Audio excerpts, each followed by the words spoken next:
Welcome back, everyone. Professor Rodriguez here, and we're going to continue talking about consumer attitude measurement.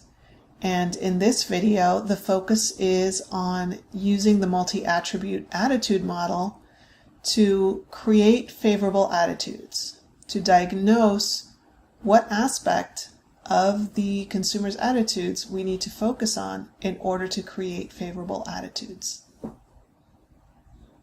What constitutes a positive attitude toward an object?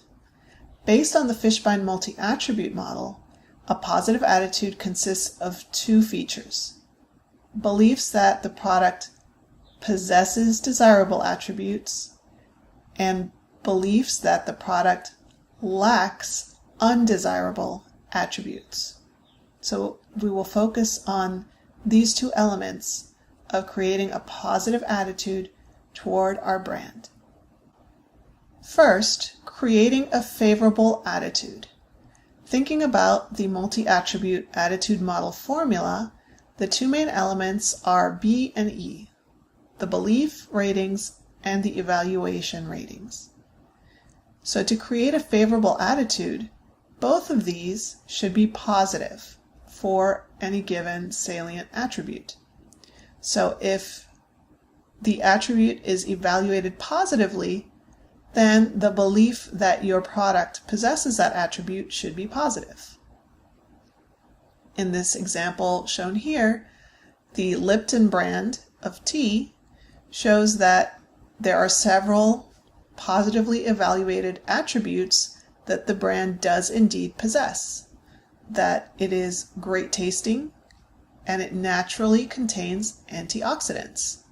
Both of these are positively evaluated, and so in order for the consumer to have a favorable attitude, the belief rating must be positive for both of these.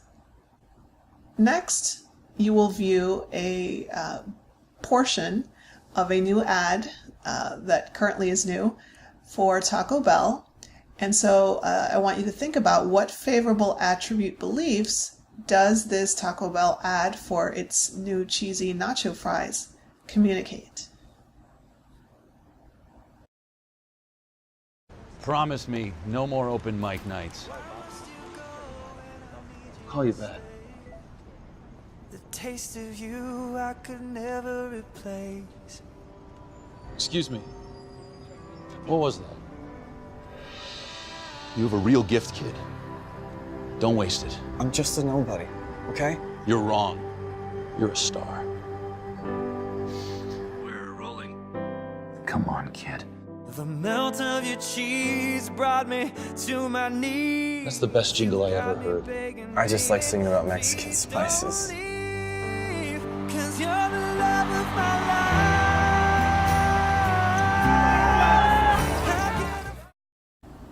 Positive attitudes also consists of beliefs that the product lacks undesirable attributes. So that means that if the attribute is evaluated negatively, then the belief rating for that attribute should be negative as well. And here we see an ad that attempts to establish that relationship. So it shows that this particular milk is produced without the use of antibiotics, added growth hormones, or dangerous pesticides. So those are three attributes of product ingredients that are negatively evaluated. And so this ad is attempting to make sure that the belief rating for these negative attributes is also negative. In other words, since consumers do not like these attributes, then the belief ratings should be negative, that they believe that the product does not possess these attributes, that it lacks these undesirable characteristics. This is an example from several years back where Tropicana realized that consumers had developed a salient belief about sugar being a negative attribute, and so they advertised and changed their products and the packaging to emphasize that they did not add sugar to their orange juice. Here's also another vintage example of an ad where the negative attribute is MSG, and so this ad attempts to create a negative association, or in other words, a negative belief, so that the consumer does not believe that the product possesses this characteristic. Here's a children's medicine where the undesirable attribute is making children drowsy. And so here it is emphasizing that the brand does not possess that undesirable characteristic.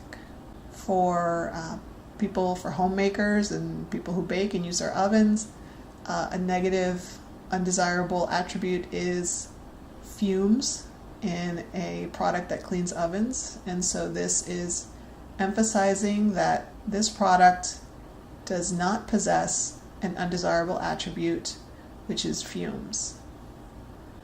A cleaning product that is meant to remove burned on food, and the undesirable attribute would be that it causes the pan to rust. And so this ad emphasizes that this particular product lacks that characteristic, that undesirable characteristic. It will not cause the pan to rust. This is intended to help make consumer attitudes more favorable toward the product. This Tylenol ad also emphasizes that the medicine takes away the pain, so this is a desirable attribute, so it's creating a positive association with that.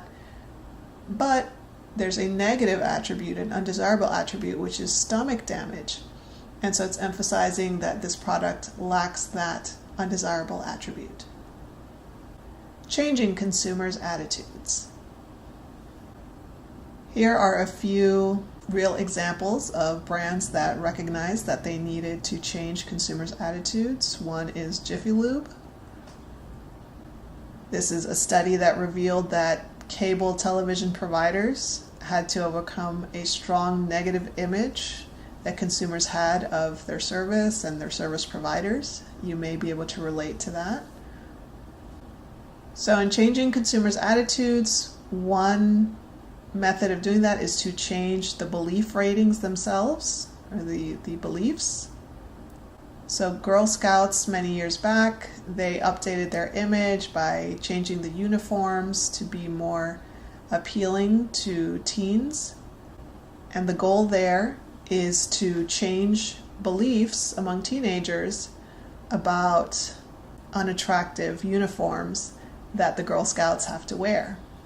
This ad aims to establish that the Tums product does contain calcium, does not contain sugar.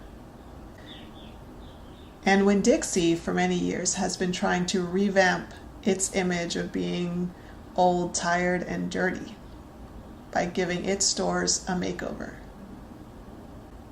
Another way to change consumers' attitudes is to change their evaluations about salient attributes.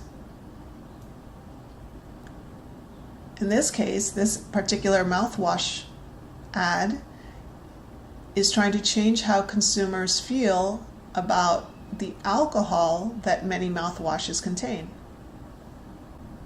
The goal is to change the evaluations to be more negative toward this particular attribute, to make it undesirable, especially given that this particular brand does not possess that undesirable attribute. As a marketing manager, the first step is to identify or diagnose which attribute, belief, or evaluation needs to be changed in order to improve consumer attitudes toward the brand. Now here we have an example where we have 4 attributes, 3 brands, and we have the belief ratings for each brand and the evaluations for each attribute. In this example, we'll be using TV brands. And the scores before any change has taken place are a 10 for brand A, a 13 for brand B, and a 5 for brand C. to derive these attitude ratings, we applied the Fishbein multi-attribute attitude formula. Now, by looking at these scores, we would first want to identify if there are any non-salient attributes. And by non-salient, we mean that the evaluation is non-zero. In this case, all of these are salient because there are no attributes that were evaluated with a 0. So the next step would be to look at which attributes are determinant. In other words, the belief rating is different for all 3 brands. And in this case, all 4 of these attributes are determinant.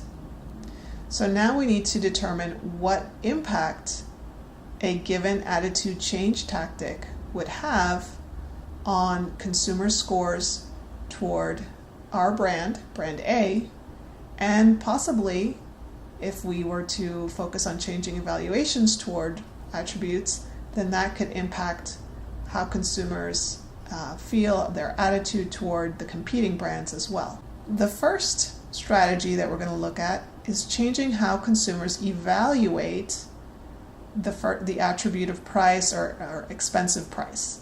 So this might be a common salient belief about high-tech TVs, that they're expensive. And so right now we have a negative evaluation, it's a -1. Let's say that we launched an ad campaign, a marketing communications campaign, that aims to change that to a +3, where people perceive that an expensive TV is a good thing, that that's a desirable attribute because of all the good things that come along with that expensive price tag, the prestige, the high technology, the high quality. So we're going to change that perception, that evaluation, to a more favorable one. Now let's see what impact that has on the attitudes scores. And again, using the Fishbein multi-attribute attitude model here. And so we can see that our brand's attitude increased to 14, attitude toward the competing brand went down, and attitude toward this competing brand went way down. So this was a very good change for our brand. So this would be a desirable strategy to engage in if we believed it would be effective, that we could change people's evaluation of the expensiveness of the TV. And this, of course, can be accomplished via market segmentation, where we identify segments of consumers who would respond positively to that type of marketing communication that emphasizes the prestige and the quality and the technological advancement of expensive televisions. The next attitude change strategy to consider would be to try to change the belief strength about brand A's price from a +1 of expensiveness to a -3. In other words, we're not trying to change how people feel about the attribute. We accept the fact that people feel negatively, that it's a non-desirable attribute to purchase something that's expensive. And so we want people to believe that brand A does not possess this undesirable attribute. This can be achieved, of course, by offering special promotions, rebates, offers, maybe throwing in additional equipment for the same price, some marketing communications to establish that relative to other more expensive brands, ours isn't that expensive. So anything we can do to lower the belief rating, to make it negative, first of all, and to make it as negative as possible, because this is an undesirable attribute. It's a negatively evaluated attribute.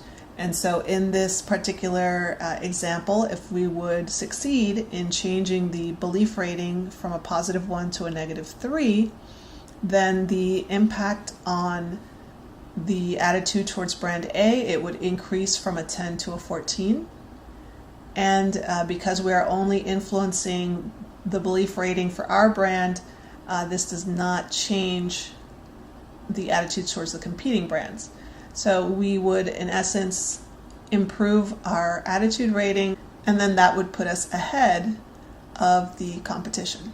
Another strategy to consider, and these are all independent from each other, this isn't building off of one off of the other, would be to change the belief about the resolution of the screen for brand A from a +2 to a +3, just a slight change, but any little bit helps, right? So if we can advertise on the package, on the product package, in stores, through marketing communications, that the screen resolution is really great in this brand, then that would improve the attitude ratings from a 10 to a 12, but that really wouldn't put us ahead of the competition. Well, it would put us ahead of brand C, but we'd still lag behind brand B. And there are several other attitude change tactics that we could consider. Here we've only focused on changing how people evaluate price, since this started out negative. We focused on changing how people perceive this particular brand's price and this particular brand's screen resolution. We could also try to improve the perceived sound quality or improve the perceived app selection, and in that way improve the brand ratings. And then you'd have to compare to see how the change of the consumer's attitude towards your brand changes your competitive advantage relative to brand B and brand C. In sum, the benefits of a multi-attribute attitude analysis: it allows you to diagnose and identify perceived strengths and weaknesses from the consumer's perspective. It reveals whether consumers accurately perceive your product's attributes and your competitor's product attributes. It allows evaluation of the potential impact of alternative attitude change strategies, and it provides data for undertaking benefit segmentation. For example, which benefit segment does this consumer belong in? There are 4 benefits that are on this particular questionnaire: wide selection, low prices, high quality, convenient location. And we can see that the strongest rating is for high quality. So that would be the benefit segment that this particular consumer would be segmented in.